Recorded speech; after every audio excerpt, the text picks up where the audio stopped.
Yun mga parts, what's up? So week, ano na tayo, week 3. Yan. Start na sila manginain mga parts. So gumagala na sila. Ibigyan natin ng barangay. Ayun.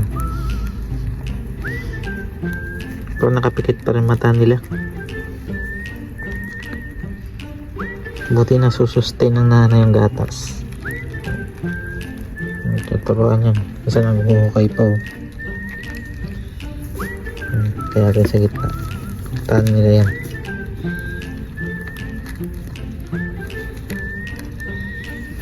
Karambulan pa dun sa gilid oh. Dito nga may ano na siyang amin oh. Start na silang kumain.